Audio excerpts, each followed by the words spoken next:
Avant de plonger dans ce voyage émotionnel, si cette histoire touche votre cœur, n'hésitez pas à laisser un j'aime et à partager vos impressions dans les commentaires. Votre soutien nous aide à donner vie à d'autres récits inspirants. Dites-moi d'où vous regardez et abonnez-vous pour ne rien manquer. Entrons maintenant dans l'histoire. Le grand lustre de cristal projetait des éclats d'arc-en-ciel sur le marbre du sol du Chandelier, le restaurant le plus exclusif du 7e arrondissement de Paris, où il fallait réserver 3 mois à l'avance et surtout porter un nom qui ouvrait les bonnes portes. Les bonnes portes. Mais aucune somme d'argent n'aurait pu préparer qui que ce soit à ce qui allait se dérouler en ce banal mardi soir. « Papa, s'il te plaît, Le cri désespéré ne vint pas de ses lèvres, mais du regard implorant d'Emma Chen, 7 ans, dont les petites mains s'agitaient frénétiquement pour former des signes qui se perdaient dans le vide de la distraction paternelle. Mark Chen, PDG d'un grand groupe numérique et investisseur réputé, restait figé dans son costume, sur mesure la mâchoire crispée, faisant défiler les données de son téléphone avec une précision mécanique. La lumière bleutée de l'écran se reflétait dans les yeux humides de sa fille, tandis qu'elle recommençait à signer plus vivement cette fois. « Pas maintenant », Emma murmura Mark sans lever les yeux d'une voix froide et tranchante, celle d'un homme qui avait bâti un empire en éliminant toute inefficacité, y compris les émotions. Autour d'eux, le restaurant vibrait du murmure discret de la richesse, le tintement des verres en cristal, des conversations feutrées sur des résidences secondaires à Saint-Tropez, le bruissement pudique de billets de 100 € glissés dans des portefeuilles de cuir. Le silence d'Emma passa inaperçu de tous, sauf d'une seule personne. Une jeune femme, vêtue d'un simple uniforme noir de serveuse, observait la scène depuis l'autre bout de la salle. Son badge portait le nom Sophie Martinez. En 2 ans passés au Chandelier, elle en avait vu de toutes les couleurs des célébrités, laissant des autographes au lieu de pourboire des demandes en mariage, plus coûteuses qu'une année de son loyer des accords d'affaires scellés par une poignée de main qui valait des millions. Mais jamais rien n'avait serré son cœur comme la vision de cette petite fille se noyant dans la solitude, assise à une table débordante d'opulence. Les mains d'Emma s'agitaient, à nouveau ses gestes devenant plus pressants. Le téléphone de son père vibra encore une notification. Elle essaya une fois de plus, les doigts tremblants, formant des mots en langue, des signes français, chaque mouvement ressemblant à une prière jetée dans l'obscurité. Le plateau de Sophie manqua de lui glisser des mains. Ces signes, elle les connaissait. Gravés dans sa mémoire née d'un passé qu'elle avait tenté d'oublier. Ses propres doigts tremblèrent comme réveillés d'un long sommeil lorsqu'elle reconnut la manière précise dont la fillette formait le signe d'aide. Ce n'était pas la version apprise dans les livres, mais une variation, une supplique désespérée. Un geste qu'elle n'avait vu qu'une seule fois dans sa vie. C'était impossible. Et pourtant, c'était là clair comme l'éclair. « Excusez-moi, monsieur, dit-elle, d'une voix étonnamment posée malgré le battement affolé de son cœur, en s'approchant de la table. Souhaitez-vous connaître le plat du jour? Apportez ce que vous voulez, l'interrompit, Mark sans lever les yeux, le regard rivé à son écran, où défilaient les chiffres de la bourse rythmant sa fortune. Et coupez bien sa nourriture. Elle met tout sans dessus-dessous. Les yeux d'Emma brillants de larmes retenues se levèrent vers Sophie. Et à cet instant, un courant invisible passa entre elles, femme et enfant serveuse, et cliente 2 âmes, qui avaient attendu toute une vie pour se croiser en ce moment impossible. Sophie s'agenouilla près de la chaise d'Emma, transgressant ainsi les règles strictes du Chandelier, un geste qui aurait normalement coûté son emploi. Mais quelque chose de plus fort que le règlement la poussait. Ses mains se levèrent, dessinant dans l'air des formes fluides. La langue qu'Emma hurlait en silence depuis le début du repas. « Bonjour, petite fille. Je te vois, je t'entends. »« Tu n'es plus seule, » signa Sophie avec un doux sourire. Le souffle d'Emma s'étrangla muet, mais chargé d'émotion. Ses petites mains minces se portèrent à sa bouche, ses yeux s'arrondirent incrédules. Puis, les doigts tremblants, elle répondit en signe. « Tu sais, tu comprends ce que je dis. » La tête de Satyte La tête de Marc se releva brutalement, si vite qu'un craquement se fit entendre dans sa nuque. « Qu'est-ce que... Comment... » balbutia-t-il regardant tour à tour Sophie et sa fille, son monde parfaitement ordonné, vacillant soudain. Elle ne parle à personne. Elle refuse. Le médecin a dit... Elle parle en ce moment, l'interrompit doucement Sophie, continuant de signer tout en lui adressant la parole. Elle parle depuis le début de la soirée. Vous n'écoutiez simplement pas dans la bonne langue. Les mains d'Emma volaient à une vitesse folle si rapide que Sophie dut la ralentir d'une caresse. Attends, ma chérie. Une chose à la fois. Une chose à la fois. Oui, je te promets que je resterai. Non, tu n'as pas besoin d'avoir peur. Dis-moi ce qui ne va pas. Ce qu'Emma signa ensuite glaça le sang de Sophie. Les petites mains de l'enfant dessinèrent dans l'air des mots qui parlaient de cauchemars et de portes verrouillées, d'une femme aux mains froides, qui venait la nuit quand papa était absent d'un médicament qui la faisait dormir et de rêves dont elle ne pouvait pas se réveiller. Mais ce fut le dernier signe qui arrêta net le cœur de Sophie, un nom formé de lettres qu'elle avait passé 3 ans à essayer d'oublier. Victoire signa Emma le visage blême de terreur. La dame dit qu'elle s'appelle Victoire. Elle dit que c'est ma nouvelle maman, mais elle est méchante. Elle me fait du mal quand personne ne regarde. Elle dit que si je parle, elle fera en sorte que papa ne me croie jamais. C'est pour ça que j'ai arrêté d'essayer de parler. Les mots ne servent à rien. Personne n'écoute de toute façon. Le masque professionnel de Sophie se brisa, comme la porcelaine fine autour d'elle. Ce nom, elle le connaissait. Elle le connaissait parce que 3 ans plus tôt, une femme nommée Victoire Ashford avait été interrogée, mais jamais inculpée dans le cadre du décès suspect d'un riche veuf à Lyon. Et Sophie le savait, parce que ce veuf était son oncle, et que sa fille de 7 ans, la cousine de Sophie, était devenue muette 6 mois avant l'accident fatal. Une fillette qui avait fait le même signe déformé pour aide que celui qu'Emma faisait maintenant. Mark Chen observait l'échange de plus en plus alarmé son téléphone, enfin oublié sur la nappe blanche. « Qu'est-ce qu'elle te dit? » « Pourquoi a-t-elle si peur ?» demanda-t-il, la voix fêlée par quelque chose qui ressemblait à de la peur, ou peut-être au premier frémissement d'un instinct paternel longtemps endormi. « J'ai engagé Victoire il y a 6 mois comme nourrice et assistante personnelle. Elle avait d'excellentes références. Elle a toujours été parfaite. Emma l'adore. » La tête d'Emma se mit à secouer frénétiquement. Les larmes coulaient sur ses joues, tandis que ses mains signaient avec désespoir mensonge. Elle fait semblant quand tu la regardes. Papa ne voit rien. Personne ne voit sauf toi. Toi, tu me vois. L'esprit de Sophie s'emballa dans des calculs impossibles. Si elle se trompait, elle perdrait son emploi, risquerait des poursuites, ruinerait la réputation d'une femme peut-être innocente. Mais si elle avait raison et qu'elle se taisait une autre enfant, souffrirait le même sort que sa cousine. Et pire encore, elle devrait vivre avec ce silence jusqu'à la fin de ses jours. Le restaurant continuait sa valse élégante, indifférent, au drame qui se jouait dans une alcôve du fond. Le pianiste interprétait du Debussy le sommelier, proposait un Bordeaux 1982. Quelqu'un riait d'une plaisanterie sur les paradis fiscaux.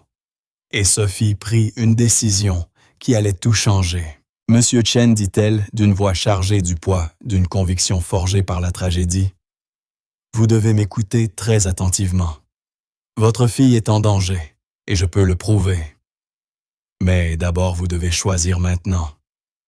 Croyez-vous la femme que vous avez engagée ou la fille que vous avez cessé d'entendre? » Marc ouvrit la bouche puis la referma. Pour la première fois depuis des années, son esprit calculateur n'avait aucun algorithme prêt à appliquer à la situation. Il regarda sa fille, vraiment regarda, et vit non plus l'enfant. Difficile, que décrivaient les rapports de psychologues, mais une petite fille de 7 ans terrifiée, dont les yeux imploraient qu'il fasse le bon choix une seule fois à ce moment crucial. Dites-moi tout, finit-il par souffler, tandis que le téléphone s'éteignait sur la table entre eux. Sophie tira une chaise et s'assit abandonnant toute notion de protocole. Ses mains se mirent à bouger, tandis qu'elle parlait traduisant pour Emma, l'incluant enfin dans une conversation dont elle avait été exclue depuis trop longtemps. Il y a 6 mois, Monsieur Chen. Quand exactement avez-vous engagé Victoire Ashford? Le 15 avril, répondit Marc mécaniquement, son esprit d'homme d'affaires enregistrant les détails même dans la crise. Elle travaillait auparavant pour la famille Whitman à Lyon. D'excellentes références, vérification de casier, tout était en ordre. La famille Whitman, répéta Sophie la voix creuse. Jean-Charles Whitman. Oui, il est décédé. Crise cardiaque, je crois. Victoire cherchait alors un nouveau poste. Elle était merveilleuse avec les enfants, du moins selon ses références. Elle s'occupait de la fille de Whitman après la mort de sa femme. Les mains de Sophie s'étaient glacées. Monsieur Chen, Jean-Charles Whitman était mon oncle. Sa fille, Lily, était ma cousine. Elle avait 7 ans lorsque Victoire est entrée à leur service.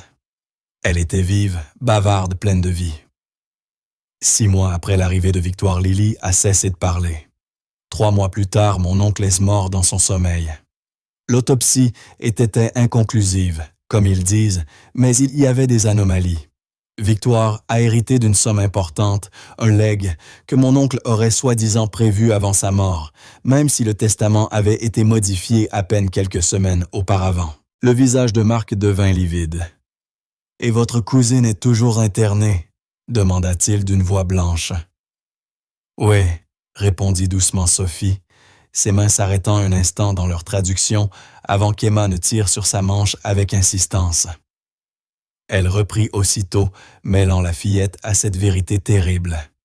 Elle n'a plus jamais reparlé. Mais avant de se taire, avant que les médecins ne décident qu'elle souffrait d'un épisode psychotique, elle a essayé d'expliquer ce que Victoire lui faisait.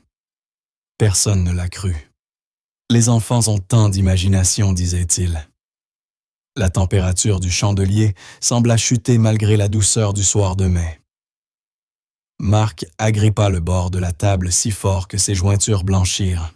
Autour d'eux, les convives fortunés continuèrent leur rituel mondain inconscient que dans cette alcôve numéro 17, la réalité d'un père se dissolvait comme du sucre dans le thé chaud. Mon Dieu, murmura. Marc et tout son empire construit sur des milliards perdit soudain tout sens face au poids de son échec de père. Je l'ai laissé seul avec cette femme tous les jours après l'école, les week-ends. J'étais trop occupé avec l'entreprise, la fusion, tout. Sauf elle. Sa voix se brisa. Emma essayait de me le dire, les dessins, les cauchemars, la façon dont elle se cachait quand Victoire approchait. Je pensais qu'elle faisait une crise à cause du départ de sa mère. Je pensais. Vous pensiez ce que n'importe quel parent penserait couper à Sophie sans aucune douceur. Sa voix avait le tranchant de quelqu'un qui avait déjà traversé ce cauchemar. Victoire est extraordinairement douée pour ce qu'elle fait. Patiente, méthodique. Elle gagne la confiance des parents tout en détruisant lentement les enfants. Elle les isole, les fait douter de leur propre réalité, jusqu'à ce que tout appel à l'aide paraisse être de la fantaisie ou un trouble du comportement. La petite main d'Emma saisit celle de Sophie avec une force désespérée. Ses doigts s'agitèrent frénétiquement, et Sophie traduisit à voix basse. Elle dit que Victoire lui donne des médicaments le soir, un médicament spécial qui la fait dormir si profondément qu'elle ne peut pas se réveiller même quand elle le veut. Parfois, elle se réveille avec d'autres vêtements. Parfois, elle a des bleus dont elle ne se souvient pas. Victoire lui dit qu'elle fait du somnambulisme, qu'elle se blesse elle-même, qu'elle est malade comme sa mère l'était. Marc laissa échapper un son rauque, comme s'il venait d'être frappé. Sa mère n'était pas malade, dit-il d'une voix étranglée. Hélène est partie parce que je travaillais trop, parce que je mettais tout avant ma famille. Ce n'était qu'un divorce, pas une crise mentale. Mais Victoire, elle a su que ce serait mon point faible. Elle savait que je croirais qu'Emma avait hérité d'une fragilité parce que cela m'exemptait de ma propre responsabilité. Elle étudie ses cibles avec précision, confirma Sophie, ses souvenirs remontant avec une nausée douloureuse. Elle savait que la femme de mon oncle avait souffert de dépression. Elle s'en est servie de la même manière, construisant un récit où les accusations de Lily devenaient les symptômes d'une folie familiale plutôt qu'un appel à l'aide. Le maître d'hôtel s'approcha intrigué par cette serveuse assise avec des clients, mais Sophie leva la main. « Monsieur Chen traverse une urgence familiale. Nous avons besoin d'intimité. » Quelque chose dans sa voix fit reculer l'homme, sans insister bien que son regard inquiet laissa présager des conséquences. Sophie s'en moquait. Elle avait déjà décidé que certaines choses comptaient plus qu'un salaire. Marc sortit son téléphone d'une main tremblante, mais Sophie l'arrêta. « Qui allez-vous appeler? La police? Les services de protection de l'enfance? Tout le monde. » « Et que leur direz-vous exactement? Demanda-t-elle avec une douceur dévastatrice. « Que votre fille muette depuis des mois a fait des accusations en langue, des signes traduites par une serveuse que vous venez de rencontrer. Qu'une femme, aux références pas irréprochable et au casier vierge, est en réalité un monstre. Monsieur Chen, j'ai tenté cette voie avec mon oncle. Les autorités étaient compatissantes, mais sans preuve, rien d'autre que les mots d'un enfant traumatisé. Et d'une nièce en deuil, elles n'ont rien pu faire. Victoire a été interrogée puis relâchée en quelques heures. 2 semaines plus tard, mon oncle était mort. » Emma se mit à sangloter en silence, son petit corps tremblant de sanglots muets.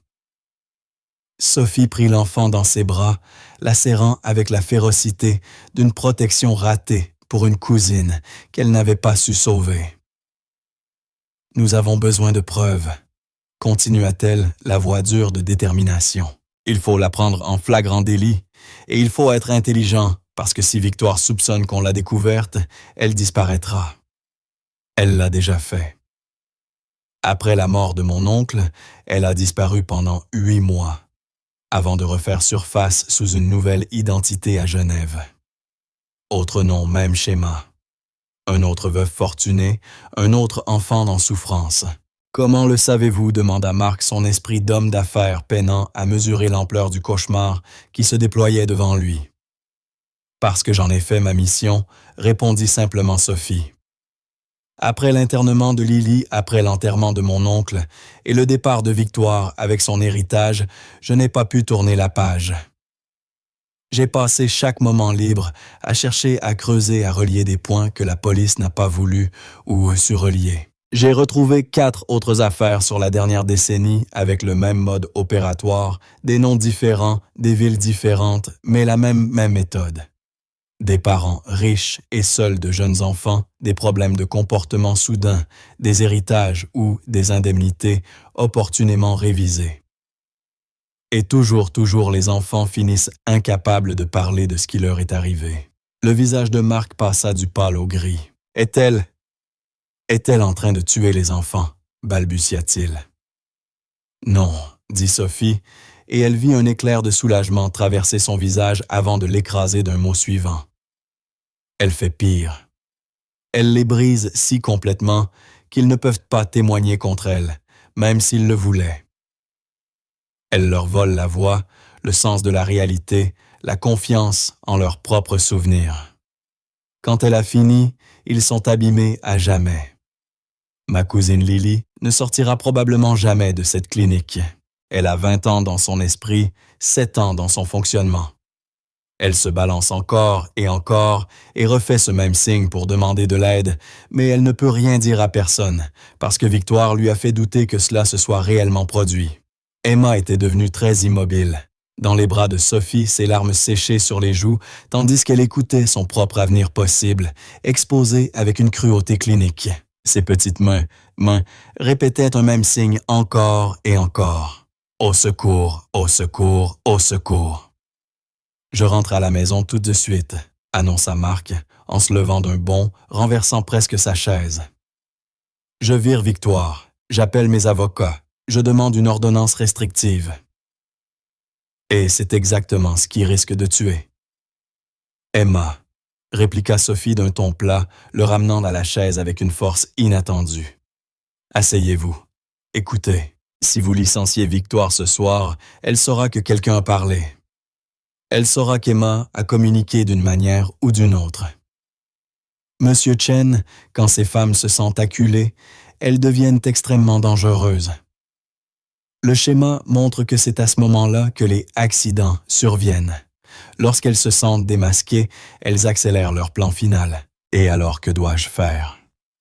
La question sortit à peine chuchotée par un homme, habitué à avoir toutes les réponses, tout le contrôle, tout le pouvoir. Dites-moi quoi faire, parce que j'ai bâti des entreprises, déplacé des marchés négociés avec des chefs d'État. Mais je n'ai aucune idée de comment sauver ma fille. Sophie sortit son téléphone et prit une décision qui allait soit sauver Emma, soit les détruire tous. « Je connais quelqu'un, dit-elle. Une enquêtrice qui a travaillé sur l'affaire de mon oncle. Elle m'a cru quand personne d'autre ne le faisait. Elle suit aussi le schéma de Victoire de façon officieuse, parce qu'elle sait qu'il y a un prédateur, mais elle n'a jamais pu constituer un dossier solide. Elle s'appelle la capitaine Sarah Reeves, et c'est leur seule personne dans les forces de l'ordre qui prend cela au sérieux. Appelez-la, dit Marc aussitôt.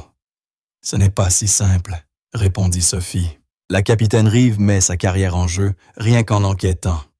Il faut faire ça correctement, stratégiquement. Ce soir, vous rentrez chez vous et faites comme d'habitude. Ne confrontez pas Victoire. Ne changez rien dans votre routine. Ne lui donnez aucune raison de soupçonner quoi que ce soit. Vous voulez que je laisse ma fille avec ce monstre. La voix de Marc monta, attirant quelques regards autour d'eux. « Je veux que votre fille survive la semaine, » rétorqua Sophie. Elle se pencha vers Emma, ma chérie.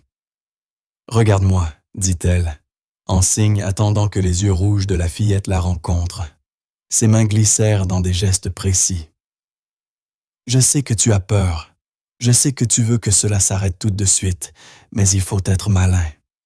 Peux-tu être courageuse encore un petit moment? » signa Sophie. « Peux-tu faire semblant que tout est normal quand tu rentreras ce soir? » L'hésitation d'Emma était visible.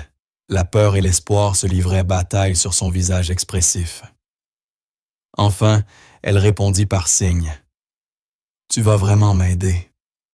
Promets que tu ne disparaîtras pas comme les autres. »« Je te le promets, » répondit Sophie. Et elle sentit le poids de ce serment s'abattre sur ses épaules comme un fardeau tangible. « Je n'ai pas pu sauver ma cousine, mais je te sauverai toi. Je le jure sur tout ce que je suis. » La décision s'installa entre eux comme un contrat signé à l'encre invisible. Marc sortit sa carte de visite, écrivit son numéro personnel au dos et la lui tendit. « Appelez votre enquêtrice. Dites-lui que je paierai tout ce qu'il faudra. Qu'elle aura toutes les ressources nécessaires. Mon entreprise a des experts en sécurité, des détectives privés, des avocats. Tout est à sa disposition. » Sophie prit la carte, la contempla un instant, puis planta son regard dans celui de Marc, avec une intensité qui le fit tressaillir. « Monsieur Chen, avant d'aller plus loin, j'ai besoin de savoir une chose. Quand ce sera difficile, et ce le sera quand Victoire jouera sur votre compassion ou vos doutes, quand elle paraîtra innocente et qu'Emma semblera confuse, est-ce que vous croirez votre fille? Parce que c'est là que mon oncle a échoué. Au moment critique, il a choisi de croire l'adulte compétente plutôt que l'enfant traumatisé. Et cela lui a tout coûté. » Marc tendit la main et prit celle de sa fille minuscule pour la première fois depuis des mois. Emma sursauta à ce contact comme si la tendresse lui était devenue étrangère. « Je l'ai déjà trahi de toutes les façons possibles, » dit-il d'une voix basse rauque, que l'on devinait bridée par des années de maîtrise froide. « J'ai choisi mon téléphone plutôt qu'elle mon travail, plutôt que son bien-être, le confort plutôt que la vérité. Je ne referai pas cette erreur. » Les doigts d'Emma serrèrent les siens timidement pour vérifier si ce nouveau père était bien réel ou seulement un mirage de plus dans un monde cruel. Sophie se leva, lissa son uniforme de serveuse, ses mains, enfin redevenues stables. Je contacterai la capitaine Reeves ce soir. Attendez son appel demain. En attendant, Monsieur Chen, installez des caméras discrètes dans la chambre d'Emma. Ne dites rien à personne. Victoire la drogue. Il nous faut une preuve vidéo. Administrer un médicament à un enfant sans autorisation parentale est illégal. C'est noté, répondit Marc, déjà en train de structurer mentalement un plan d'action, étape ressources délai. Quoi d'autre? Tenez un journal précis du comportement d'Emma et de ses symptômes physiques. Prenez en photo tout bleu, toute marque, toute blessure. Conservez chaque comprimé que Victoire lui donne. Évitez qu'Emma les prenne si possible, mais si c'est nécessaire pour maintenir la comédie, documentez tout. Il nous faut un dossier indiscutable. Et comment la protéger pendant ce temps? Demanda Marc regardant sa fille avec des yeux enfin ouverts, voyant l'enfant terrifié qu'il n'avait jamais su voir. Ne la laissez jamais seule avec Victoire. Pas une seconde. Travaillez depuis la maison s'il le faut. Engagez du personnel supplémentaire que Victoire ne connaît pas. Créez des témoins. Sophie s'agenouilla encore une fois devant Emma, ses mains traçant dans l'air un dernier message. Souviens-toi, ma chérie, tu n'es plus seule. Ce sera effrayant, mais tu es plus courageuse que tu ne le crois. Continue à signer avec ton père. Fais-lui apprendre ta langue. Ne laisse pas le silence gagner. Emma signa à son tour. Sophie traduisit la voix étranglée par l'émotion. Elle dit qu'elle pensait que plus personne ne la verrait jamais, qu'elle avait disparu. « Eh bien, tu te trompais, » dit Marc. Et pour la première fois, il signa en même temps qu'il parlait les gestes maladroits, mais sincères. « Je te vois maintenant, et je ne détournerai plus jamais le regard. » Au moment de partir, Sophie arracha une serviette de table et y écrivit son numéro. « Envoyez-moi un message chaque soir quand vous serez rentré. Si je n'ai pas de nouvelles, je partirai du pire, et je remuerai ciel et terre pour vous retrouver. » Compris, Marc hocha la tête, glissant la serviette dans sa poche, comme s'il s'agissait du contrat le plus précieux de sa vie. Il jeta 3 billets de 100 € sur la table, somme absurde, pour un repas qu'il n'avait pas touché, et prit Emma dans ses bras. Elle était trop grande pour être portée, mais enfouit son visage contre son épaule, comme une enfant bien plus jeune, avide de la protection qu'on lui avait refusée trop longtemps. À l'entrée du restaurant, Emma leva une dernière fois la tête, croisa le regard de Sophie au fond de la salle. Sa petite main s'éleva dans un geste d'adieu, mais ses doigts formèrent des mots. « Merci de m'avoir entendu. » La réponse de Sophie fut simple, signée, avec une conviction absolue. « Je t'entendrai toujours, toujours. » La porte se referma derrière eux, et Sophie resta seule dans ce restaurant élégant, où des fortunes s'échangeaient pour des repas que l'on oublierait dès le lendemain. Ses mains recommencèrent à trembler traversées d'un mélange d'adrénaline et de chagrin ancien. Le maître d'hôtel apparut à son coude, l'expression mêlée d'inquiétude et de réprobation. « Sophie, vous savez que vous ne pouvez pas simplement abandonner votre section pour vous asseoir avec des clients. Je vais devoir signaler cela à la direction. Vous risquez le renvoi. » Sophie le regarda dans ce restaurant plein de convives fortunés et pensa à la vie qu'elle avait patiemment reconstruite après que la tragédie ait déchiré la sienne. Puis elle pensa aux signes désespérés d'Emma, aux yeux vides de Lily, à tous les enfants que Victoire avait détruits pendant que le monde détournait le regard parce qu'affronter le mal était trop inconfortable. « Je démissionne », dit-elle simplement en défaisant son tablier et en le lui remettant avec son carnet de commandes. Certaines choses comptent plus que garder un salaire. Elle sortit dans la douce nuit printanière, sortit son téléphone et composa un numéro qu'elle avait appelé des centaines de fois dans les années sombres qui suivirent la mort de son oncle. La capitaine Sarah Reeves répondit dès la 2e sonnerie. « Sophie, ça fait longtemps. »« Sarah » dit Sophie, la voix fermée malgré l'ampleur de ce qu'elle s'apprêtait à déclencher. Elle a recommencé, Victoire. Mais cette fois, on va l'arrêter. Cette fois, on va sauver la petite. Il y eut une longue pause remplie du poids des échecs passés et de l'espoir désespéré d'une possible rédemption. « Raconte-moi tout », dit la capitaine Reeve. Et Sophie entendit l'ordinateur portable s'ouvrir un dossier de procédure, se charger une enquête qui n'avait jamais vraiment cessé se rouvrir avec une nouvelle détermination.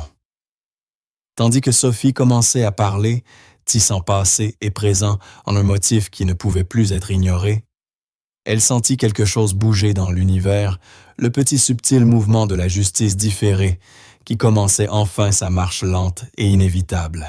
Emma Chen avait 7 ans et ce soir enfin quelqu'un avait entendu ses cris silencieux. Mais la vraie bataille ne faisait que commencer. L'appartement des Chen occupait tout le dernier étage d'une tour de verre à Neuilly-sur-Seine, la ville s'étalant sous eux comme un circuit imprimé de lumières et de vie. Marc porta Emma à travers le hall de marbre dépassant des installations d'art contemporain dont la valeur dépassait celle de la plupart des foyers, et entra dans un espace de vie qui ressemblait davantage à un musée qu'à un lieu où un enfant devrait grandir. Tout y était en angle vif et design minimaliste beau et froid, et entièrement dépourvu de la chaleur dont une fillette de 7 ans aurait besoin. Victoire Ashford se tenait dans la cuisine élégante dans sa robe noire, coupée sur mesure sa chevelure argentée coiffée en un carré parfait, qui ne bougeait jamais. Elle releva la tête de la bouilloire qu'elle préparait arborant un sourire qui n'atteignait pas ses yeux bleus glacés. « Monsieur Chen, vous rentrez tôt. Et Emma, ma chérie, tu as l'air fatiguée. Dois-je préparer ton médicament du soir? » Emma se raidit dans les bras de son père, son petit corps se tendant comme une proie reconnaissant un prédateur. Marc sentit cette peur animale, et quelque chose changea fondamentalement dans sa perception de la femme qu'il avait accueillie chez lui. « Merci Victoire, mais ce ne sera pas nécessaire, » dit Marc, le ton mesuré et professionnel qu'il employait en salle de réunion face à des prises de contrôle hostiles. Elle s'est assoupie dans la voiture. Je la coucherai moi-même ce soir. Un éclair traversa le visage de Victoire, surprise peut-être, ou calcul, puis bien sûr, Monsieur son médecin a été très clair sur l'importance de maintenir son traitement. La cohérence est essentielle pour les enfants qui ont ces particularités. Ces particularités, répéta Marc, le goût du poison dans la bouche, réalisant pour la première fois comment Victoire avait reformulé chaque aspect du comportement d'Emma pour l'inscrire dans son récit. Oui, on discutera du plan de traitement demain. Pour l'heure, elle a besoin de repos. Il porta Emma jusqu'à sa chambre, un espace qui aurait dû être le sanctuaire d'une enfant, mais qui ressemblait plutôt à un décor soigneusement mis en scène. Tout était à sa place impeccablement organisé, une perfection qui ne laissait aucune place au désordre créatif de l'enfance. Pas de dessin au mur, pas de jouets éparpillés, juste l'ordre et le contrôle étouffant des standards d'autrui. En la posant sur son lit, elle agrippa sa main, les yeux grands de peur.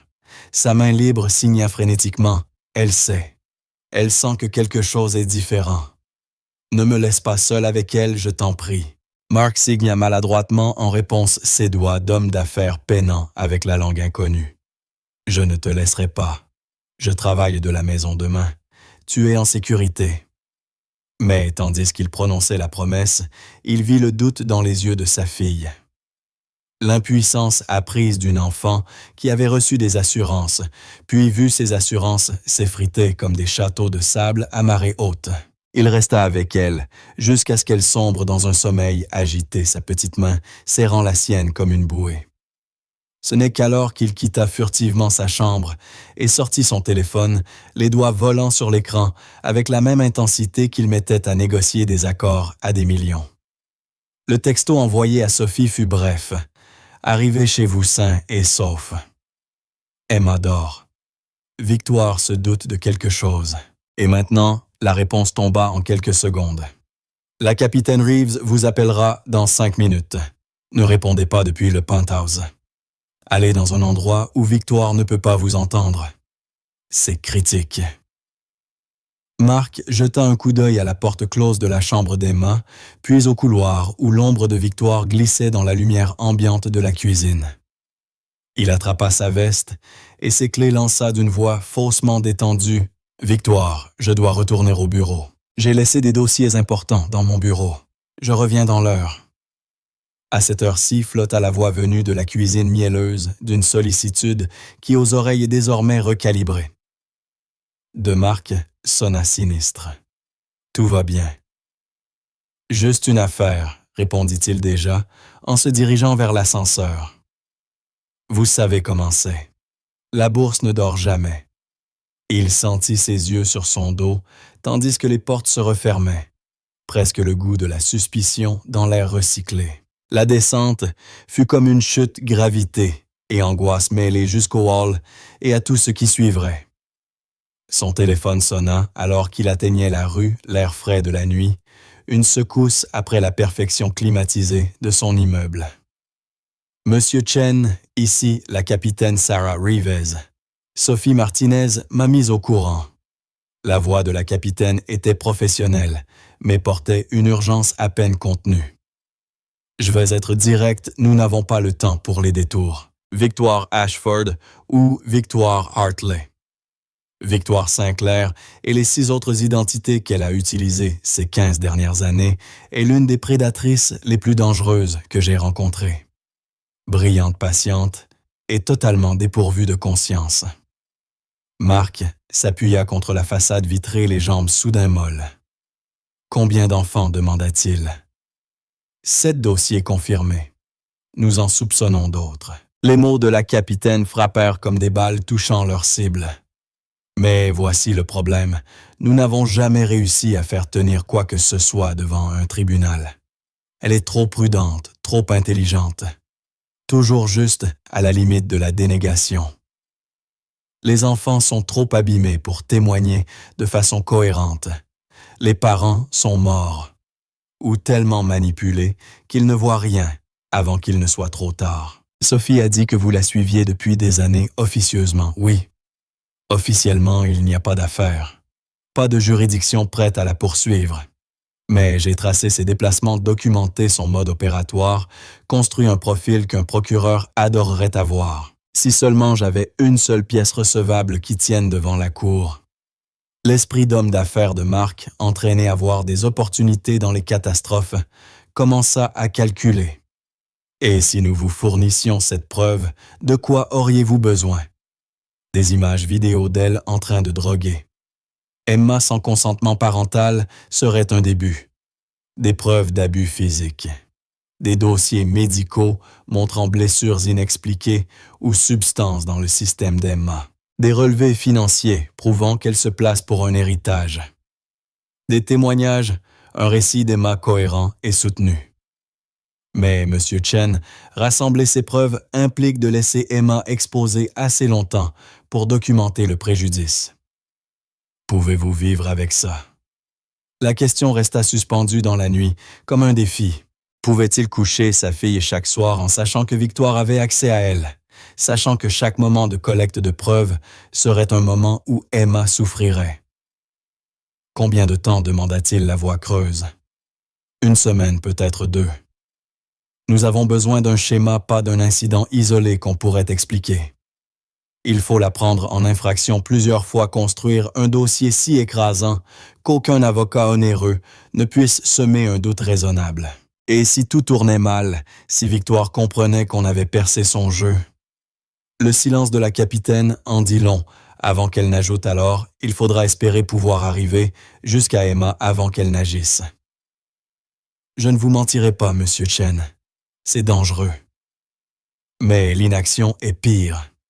Le schéma d'escalade de Victoire laisse penser qu'elle touche bientôt à la phase finale avec Emma, celle où l'enfant se brise complètement ou devient un poids trop grand.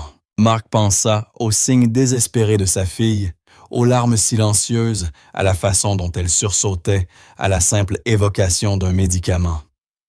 Il pensa à la cousine de Sophie, perdue dans une clinique psychiatrique prisonnière du moment où sa voix lui avait été volée.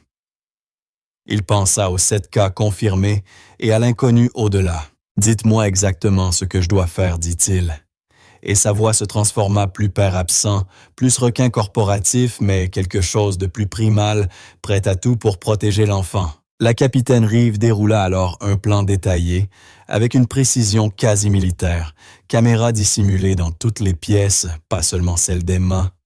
Le soleil du matin traversait les immenses baies vitrées du penthouse des Chen, avec une précision chirurgicale, illuminant les particules de poussière qui flottaient dans l'air, comme de minuscules témoins du mensonge soigneusement orchestrés sur le point de commencer. Mark était assis à la table du petit déjeuner, feignant de faire défiler sa tablette, avec la même concentration distraite, qui avait défini leur matin, depuis des mois, alors que tout son être hurlait de prendre Emma et de s'enfuir. Victoire évoluait dans la cuisine, avec une grâce étudiée, préparant le petit déjeuner d'Emma avec une attention qui, pour un observateur extérieur, aurait semblé maternelle. Mais désormais, avec son regard désillusionné, Mark voyait la vérité. Le contrôle derrière chaque geste, la façon dont elle se plaçait toujours entre Emma et la porte, les regards calculés qu'elle lançait à l'enfant quand elle pensait ne pas être vue, et ce sourire imperceptible prédateur quand Emma tressaillait à son approche. « Emma, ma chérie, c'est l'heure de tes vitamines, » dit Victoire, d'une voix sirupeuse en déposant devant la fillette un petit gobelet contenant des comprimés et un verre de jus. Les mains d'Emma agrippèrent le bord de la table, ses jointures blanchissant. Ses yeux cherchèrent ceux de son père, le suppliant silencieusement. Mark se força à détourner le regard, à prendre une gorgée de café, à laisser passer le moment comme il l'avait laissé passer des centaines de fois auparavant. Chaque fibre de son corps se rebellait, mais les mots de la capitaine Reeves résonnaient dans sa tête. « Nous avons besoin de preuves. Il faut la prendre sur le fait. » La sonnette retentit, brisant la tension. La tête de Victoire se tourna vivement vers le bruit, un éclat d'irritation traversant un instant ses traits parfaits. « Attendez-vous quelqu'un ?» Monsieur Chen, un consultant en sécurité, répondit Mark avec un calme fin, bien que son cœur battît contre sa poitrine. La gestion de l'immeuble a recommandé une mise à jour du système. Une nouvelle procédure, paraît-il. L'homme qui entra aurait pu passer inaperçu n'importe où la cinquantaine légèrement en surpoids, vêtu d'un uniforme standard, semblable à celui de dizaines de prestataires qui circulaient chaque jour dans les appartements de luxe sans attirer l'attention. Mais ses yeux, quand ils croisèrent brièvement ceux de Mark, brillaient d'une intelligence acérée. James Patterson. « Secure Home Solutions » annonça-t-il en montrant un badge parfaitement crédible. « Il me faudra environ 3 heures pour installer les nouveaux capteurs et caméras. Continuez votre journée comme si de rien n'était. Vous ne remarquerez même pas ma présence. » Des caméras. Le ton de Victoire se fit plus tranchant. « Monsieur Chen, vous n'aviez pas mentionné cela. » Forfait standard, répondit Mark avec un haussement d'épaule qui lui coûta un effort considérable pour paraître naturel. Exigence des assurances pour les biens de grande valeur. Vous comprenez sûrement. Quelque chose vacilla dans les yeux bleus glacés de Victoire. Calcul, réajustement, anticipation. Bien sûr. J'espère seulement qu'elles ne seront pas installées dans les zones privées. Emma est à un âge délicat. L'intimité est importante pour les enfants. Seulement dans les pièces communes et au point d'entrée intervint Patterson, d'un ton fluide, déposant déjà sa mallette. Les chambres restent privées naturellement. C'est le protocole standard. Le mensonge était parfait, car il contenait juste assez de vérité. Les caméras visibles dans les pièces communes seraient officielles documentées. Celles d'Emma, en revanche, seraient invisibles non déclarées, et peut-être non recevables en justice. Mais elles offriraient à la capitaine Reeves la preuve nécessaire pour obtenir un mandat d'enquête. Les épaules de Victoire et celles de Victoire se détendirent légèrement. Son sourire revint. Très bien. Dans ce cas, je vais emmener Emma à l'école. Nous ne voudrions pas gêner M. Patterson. En fait, coupa Mark en refermant sa tablette d'un geste étudié. Je vais l'y conduire moi-même. J'ai cette réunion parents-professeurs cet après-midi. Souvenez-vous. Autant commencer la journée ensemble. Le silence qui suivit fut glacial. Le masque de Victoire se fissura une fraction de seconde, laissant entrevoir quelque chose de froid, de reptilien, sous la façade bienveillante. Puis il se referma aussitôt, mais Mark l'avait vu. C'était ce visage-là qu'Emma voyait depuis 6 mois.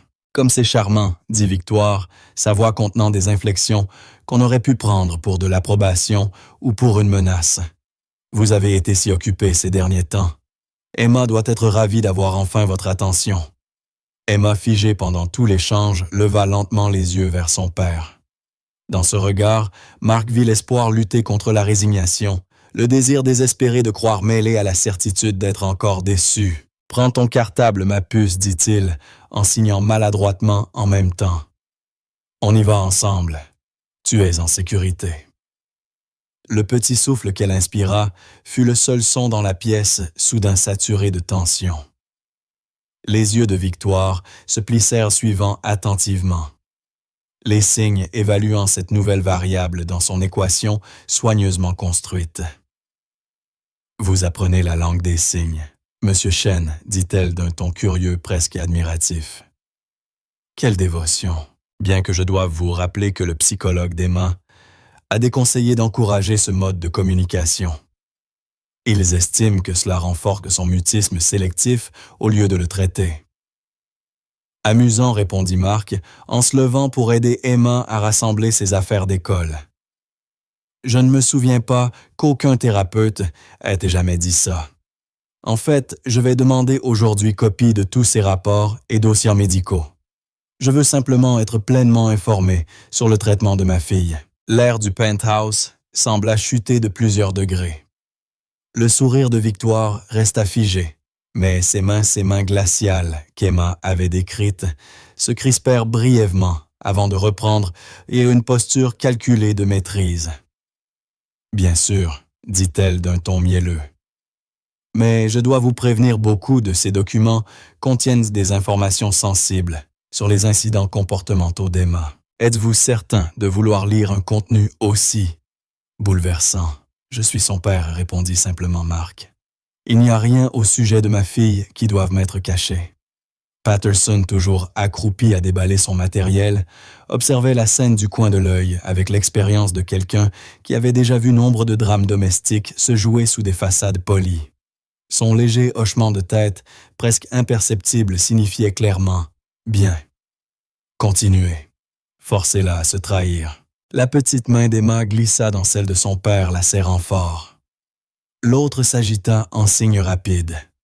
Marc ne comprit pas tous les mots, mais il en saisit l'essentiel. « Merci. Merci. Merci. » En quittant le penthouse, Marc sentit le regard de Victoire peser sur son dos comme un poids physique. Il venait de déclarer la guerre sans tirer un seul coup, et elle le savait. La seule inconnue restait sa riposte. Dans l'ascenseur, Emma finit par s'effondrer contre son père secoué de sanglots silencieux. Marc la serra contre lui, ressentant toute la fragilité de sa confiance et l'immense responsabilité de ne pas la briser à nouveau. Son téléphone vibra. Un message de Sophie. « La capitaine Reeves surveille l'école. Je suis garé en face de votre immeuble. On vous couvre. » Puis un autre de Patterson web caméra installée. 3 visibles, 5 cachés. Toutes actives. Audio dans chaque pièce sauf les salles de bain. Données transmises vers serveur sécurisé. Elle ne peut plus se cacher. Marc regarda sa fille, sa tête enfouie contre sa poitrine, et sentit tout le poids de ce qu'ils entreprenaient. Ils utilisaient Emma comme appât, la gardant à proximité d'un prédateur pariant sur leur capacité à documenter les abus avant que Victoire n'aille trop loin. L'ascenseur atteignit le hall. À travers les portes vitrées le matin, Parisien s'écoulait dans sa frénésie habituelle, des milliers de vies pressées inconscientes, que parmi elles une guerre silencieuse venait de commencer. Marc signa maladroitement. Prête Emma leva les yeux vers lui, et pour la première fois depuis des mois, une lueur d'espoir passa dans son regard sombre. Ses mains bougèrent en retour, prête mes peurs. Moi aussi, signa Marc, mais avoir peur à deux, c'est mieux que seul. Ils sortirent dans la matinée. De printemps, père et fille, tremblant tous deux de peurs différentes, mais unis dans la même détermination. De l'autre côté de la rue, dans une voiture banalisée, Sophie Martinez les observait partir. Ses mains, sans qu'elle s'en rende compte, formaient encore des signes adressés à une cousine qui ne les verrait jamais. Cette fois, on sauve la petite. Cette fois, le monstre perd. Mais Sophie le savait mieux que quiconque, les monstres ne se laissent jamais vaincre en silence. Et Victoire Ashford perfectionnait son art depuis 15 ans. Elle ne se rendrait pas facilement. La vraie bataille ne faisait que commencer. L'école d'Emma occupait un vieil hôtel particulier réaménagé dans le 16e arrondissement, où le lierre grimpait le long des façades en pierre et où l'argent ancien murmurait dans les couloirs conçus pour les enfants de l'élite parisienne. Marc n'y était presque jamais venu en 2 ans, se fiant au rapport de Victoire et se concentrant plutôt sur les fusions, les rendements et les projections trimestrielles. Maintenant, marchant sous l'arche de l'entrée avec la main d'Emma dans la sienne, il voyait l'endroit avec des yeux neufs. Victoire s'était implantée ici aussi. Monsieur Chen Lapelle venait d'une jeune institutrice dont Marc ne se souvenait plus du nom. Son sourire était sincère.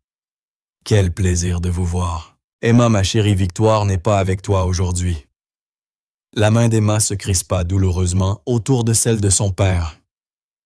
L'enseignante ne le remarqua pas, mais Marc lui sentit la montée de peur à la simple évocation du nom de Victoire. « Je m'implique davantage dans l'éducation de ma fille, » répondit Marc avec aisance. « D'ailleurs, j'aimerais parler à son enseignante principale avant la réunion prévue cet après-midi. Madame Rodriguez est-elle disponible? » Oh, Madame Rodriguez a pris sa retraite le mois dernier. La nouvelle institutrice d'Emma, c'est Mademoiselle Blackwell.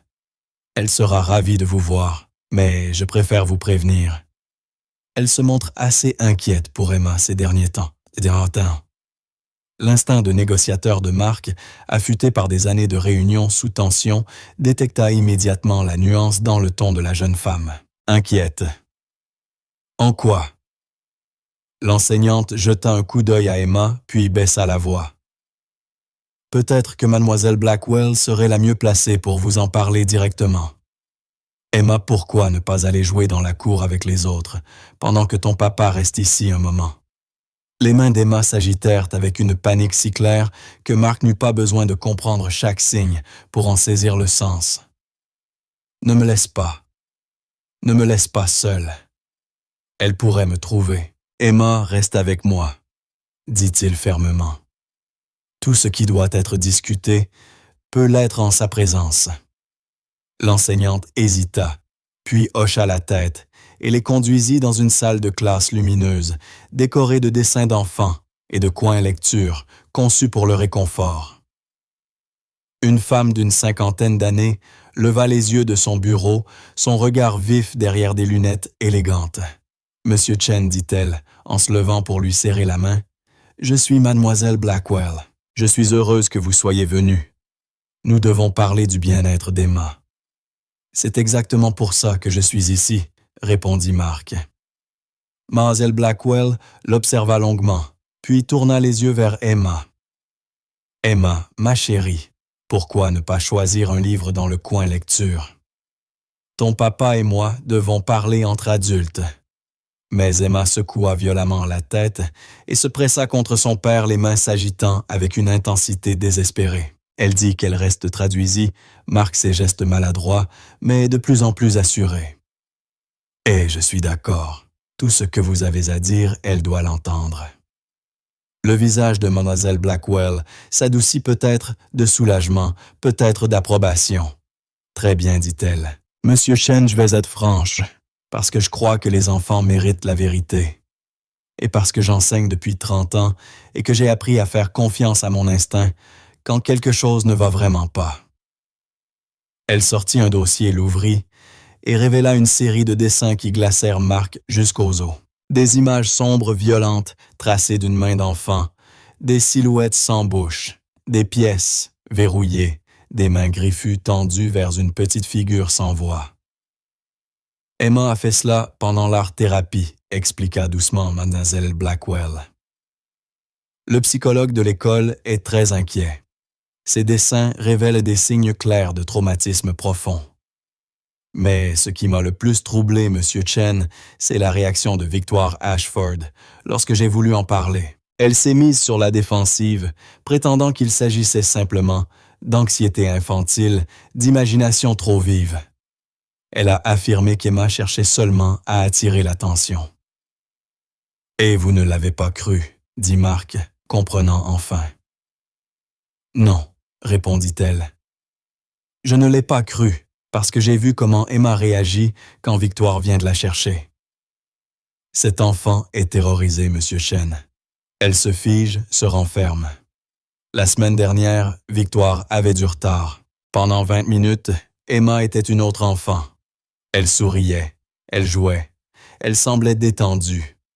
Et dès que Victoire est arrivée, cette lumière s'est éteinte, comme si on avait appuyé sur un interrupteur. Marc sentit Emma trembler à côté de lui, sa petite main agrippant la sienne avec une force désespérée. Il posa la sienne dessus, la pressant doucement. « Pourquoi ne m'avez-vous pas appelé? Pourquoi l'école ne m'a-t-elle pas contacté à ce sujet? » demanda-t-il la voix serrée. Le visage de Mademoiselle Blackwell prit une neutralité prudente. « Nous avons essayé, Monsieur Chen. Victoire nous a dit que vous étiez extrêmement occupé, que vous l'aviez désigné pour gérer toutes les communications scolaires que vous aviez demandé à ce que tout passe par elle. Elle nous a fourni des documents, des emails, soi-disant de vous l'autorisant à agir comme tutrice principale d'Emma pour les affaires scolaires. Je n'ai jamais envoyé ces emails, dit Marc d'une voix glaciale. Je m'en doutais, répondit Mademoiselle Blackwell. C'est pourquoi j'ai tout documenté. Chaque incident inquiétant, chaque signe de détresse, chaque interaction suspecte avec Victoire. Monsieur Chen, j'ai vu la négligence, j'ai vu la maltraitance. Et je sais quand un enfant est blessé par quelqu'un en qui il devrait pouvoir avoir confiance. Les signes d'Emma se firent frénétiques. Mademoiselle Blackwell observa le visage se figeant sous le choc. Est-ce qu'elle dit ce que je crois qu'elle dit? Elle dit que Victoire l'a fait souffrir. Traduisis, Marc la voix brisée. Elle dit que Victoire lui donne des médicaments qui la font dormir. Elle dit que Victoire lui a promis que personne ne la croirait si elle parlait. Elle dit qu'elle a cessé d'essayer de parler, parce que les mots ne servent à rien quand personne n'écoute. La main de Mademoiselle Blackwell se porta à sa bouche. « Mon Dieu, Monsieur Chen! Il faut prévenir immédiatement les services de protection de l'enfance. »« C'est déjà en cours, » répondit Marc. « Une enquête est ouverte. Mais j'ai besoin de votre dossier, de votre témoignage, de tout ce que vous avez recueilli. Vous aurez tout, dit-elle, sans hésiter. » Elle se tourna vers Emma, s'agenouillant pour être à sa hauteur. « Emma, ma chérie, je veux que tu saches une chose. Je te vois. Je t'ai toujours vu. J'aurais dû insister davantage, trouver un moyen de contourner Victoire pour contacter ton père, mais j'avais peur de me tromper, peur d'exagérer. Je suis tellement désolé de ne pas avoir agi plus tôt. » Les mains d'Emma bougèrent doucement en réponse. Mademoiselle Blackwell leva les yeux vers Marc, demandant silencieusement la traduction. « Elle dit que vous êtes la seule maîtresse qui l'ait jamais regardée comme si elle existait vraiment, » dit Marc la gorge serrée. « Elle dit qu'elle a essayé de vous parler à travers ses dessins parce qu'elle pensait que peut-être les images marcheraient là où les mots échouaient. »« Oh, ma chérie !» murmura Mademoiselle Blackwell, la voix tremblante. Marc vit alors les larmes monter dans les yeux de cette enseignante chevronnée. « Tes dessins ont parlé. Ils m'ont tout dit. C'est moi qui n'ai pas agi assez vite. » Le téléphone de Marc vibra brusquement. Un message de Sophie Victoire a quitté l'immeuble 10 minutes à peine après vous. Nous la suivons. Elle se dirige vers l'école d'Emma. « Vous devez partir maintenant. » Le sang de Marc se glaça. « Il faut qu'on parte, dit-il en attrapant Emma dans ses bras. Mademoiselle Blackwell, transférez tout ce que vous avez à cette adresse. » Il griffonna l'adresse de la capitaine Reeves sur un papier. Et si Victoire vient ici poser des questions sur Emma, vous ne nous avez pas vus. La compréhension éclata sur le visage de la professeure. Elle vient ici. Non, elle est déjà là. Ils s'élancèrent dans le couloir, le cœur de Marc battant à tout rompre, tandis qu'il scrutait chaque angle à la recherche de la chevelure argentée de Victoire, de sa robe noire élégante, de ses yeux glacials qu'il avait dupés pendant 6 mois. Emma enfouit son visage contre son épaule, son petit corps raidi par la peur. Ils débouchèrent par une sortie latérale dans la cour, juste au moment où le téléphone de Marc sonna. « Elle se gare dans la rue », dit la voix pressante de Sophie. « Vous avez 2 minutes à peine. Il y a un café à l'angle de Bleecker et Grove. Allez-y. La capitaine Reeve vous attend à l'intérieur. Allez vite. » Marc se mit à courir ses chaussures, frappant le trottoir. Emma accrochée à son cou. Tous deux fuyaient un monstre dissimulé derrière le masque de l'élégance et du dévouement. Derrière eux, une voix retentit. Monsieur Chen, Emma attendait. Victoire les avait repérés. Mais Marc ne s'arrêta pas, ne ralentit même pas. Il courait vers le café où l'inspectrice Sarah Rivez l'attendait assise à une table du fond, son insigne dissimulé, les yeux vifs, prête pour ce moment où, enfin, ils auraient de quoi mettre fin au règne de terreur de Victoire Ashford. Contre sa poitrine, les mains d'Emma formèrent des signes saccadés. « Elle va me faire mal. Elle sait qu'on sait. »« Pas cette fois. » signa Marc d'une main son geste ferme et assuré. « Cette fois, on riposte. » Ils traversèrent les portes du café en trombe. La capitaine Reeve se leva aussitôt, sa main glissant vers l'arme dissimulée sous sa veste. À travers la vitre, on apercevait la silhouette de Victoire sur le trottoir. Le visage calme, mais les yeux cherchant fouillant ceux d'un prédateur flairant sa proie et soit blessé. « Conduisez-les à l'arrière », dit calmement la capitaine Reeve au serveur qui hocha la tête avec l'assurance de quelqu'un déjà informé. « Monsieur Chen, Emma, suivez-le. Victoire ne doit pas savoir que je suis impliqué. » Tandis qu'on les menait vers une porte marquée. « Personnel. » Seulement Marc jeta un dernier regard à travers la vitre. Victoire debout sur le trottoir, téléphone à l'oreille, la façade parfaite commençant à se fissurer. Elle savait qu'elle perdait le contrôle, et c'était la capitaine Reeve l'avait prévenue le moment où elle devenait la plus dangereuse. Le refuge se trouvait dans une maison de ville discrète à Brooklyn, semblable à toutes les autres de la rue paisible, banale, par choix invisible, par stratégie. En quelques heures, la capitaine Sarah Reeve avait tout organisé, une équipe de protection des communications sécurisée et un psychologue pour enfants chargé d'aider Emma à commencer sa guérison tout en préservant sa capacité à témoigner. Marc était assis dans le salon, observant Emma dormir sur le canapé, la tête posée contre Sophie, qui veillait sur elle avec une tendresse vigilante. La main de Sophie reposait sur l'épaule de l'enfant, ses yeux hantés par le souvenir d'une autre petite fille qu'elle n'avait pas pu sauver.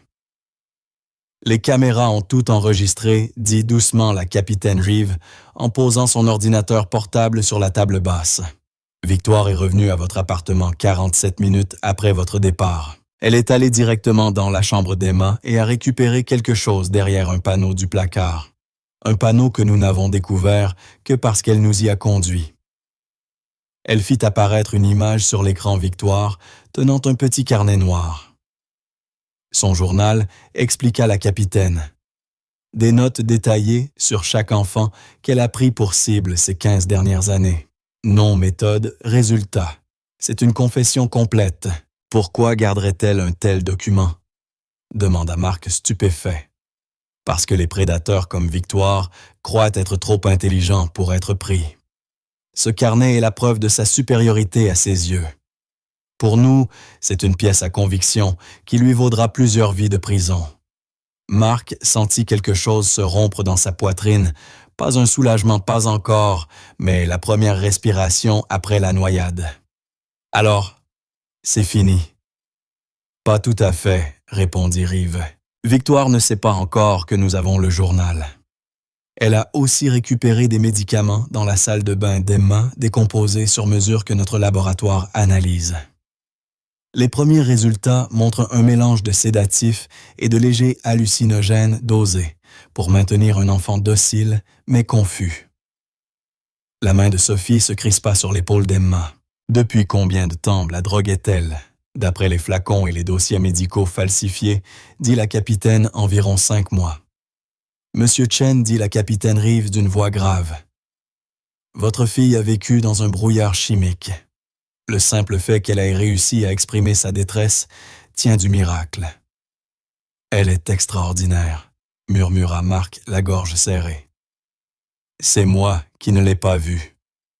Vous la voyez maintenant, répondit calmement la capitaine. Mais nous avons besoin de votre aide. Victoire a passé plusieurs appels après avoir quitté votre immeuble. Elle prépare sa fuite, mais avant cela, elle tente un dernier coup. Elle fit pivoter l'écran de son ordinateur portable, une transcription d'appels téléphoniques. Marc lut et son sang se glaça. La voix de Victoire. J'appelle à propos de la fille de Mark Chen, Emma. Je suis sa principale référente. Monsieur Chen devient de plus en plus instable, paranoïaque, agressif. Il m'a arraché l'enfant et s'est enfui. J'ai peur pour sa sécurité. S'il vous plaît, retrouvez-les. Cette petite est en danger. Elle inverse les rôles, dit Marc d'une voix dure. Elle me transforme en menace. C'est sa stratégie habituelle, répondit Sophie avec amertume. Elle a fait la même chose avec mon oncle. Quand on a enfin compris, il était mort, et Lily, trop détruite pour raconter la vérité. Mais cette fois, nous avons des preuves, déclara fermement la capitaine Reeves. Des vidéos de Victoire, droguant Emma. Les dossiers médicaux. La documentation de Mademoiselle Blackwell, le témoignage de Sophie sur le mode opératoire et surtout le journal saisi sous mandat. Victoire ne sait pas encore que nous l'avons. Que dois-je faire? Demanda Marc. Le plan était à la fois brillant et terrifiant. Marc devait retourner seul au penthouse, feignant la vulnérabilité. Victoire, persuadée d'avoir encore l'avantage, tenterait d'agir, et chaque mot, chaque geste serait enregistré. C'est risqué, prévint la capitaine Reeves. Si elle soupçonne un piège, elle peut devenir violente. Des agents seront postés dans tout l'immeuble, mais pendant quelques minutes, vous serez seul avec elle. Je me moque du risque, répondit Marc d'une voix ferme. Tout ce qui compte, c'est qu'elle ne fasse plus jamais de mal à un enfant. 3 heures plus tard, Marc se tenait dans son appartement, le soleil couchant, projetant de longues ombres sur le parquet. Son téléphone vibra. Un message. « Je sais que tu l'as. Il faut qu'on parle. Je suis en bas. » Marc répondit, montait. Les portes de l'ascenseur s'ouvrirent. Victoire en sortit et pour la première fois, le masque tomba. Plus de sourire chaleureux, plus de sollicitude feinte, seulement un visage froid tendu, de rage contenue. Où est-elle, lança-t-elle? Quelque part où tu ne pourras plus jamais la toucher, répondit Marc. Dans son oreillette, la voix calme de la capitaine Reeves gardait là en conversation. Victoire éclata d'un rire sec, cristallin, sans la moindre trace d'humour. « Marc, tu n'as aucune idée de ce que tu as fait. Cet enfant a besoin de moi. Sans traitement adapté, sans structure, elle va se détériorer. Elle finira comme sa mère instable, fragile, tragique. La mère d'Emma est en parfaite santé en Californie, dit Marc d'un ton tranchant. Tout comme Emma. Il n'y a jamais rien eu d'anormal chez elle. Tout est anormal chez Emma, cria Victoire, son calme se fissurant. Elle est défectueuse, brisée. Je la réparais, je la modelais pour qu'elle devienne utile. Tu sais combien il est difficile de remodeler un enfant, d'effacer sa personnalité et de la reconstruire. Il faut des mois de travail minutieux, de médication précise, de manipulation psychologique. J'étais presque au bout. Emma était presque parfaite, silencieuse, obéissante, totalement dépendante. Dans l'oreillette, elle avoue. Continuez. Pourquoi, demanda Marc la voix basse. Pourquoi faire cela à des enfants? Victoire sourit.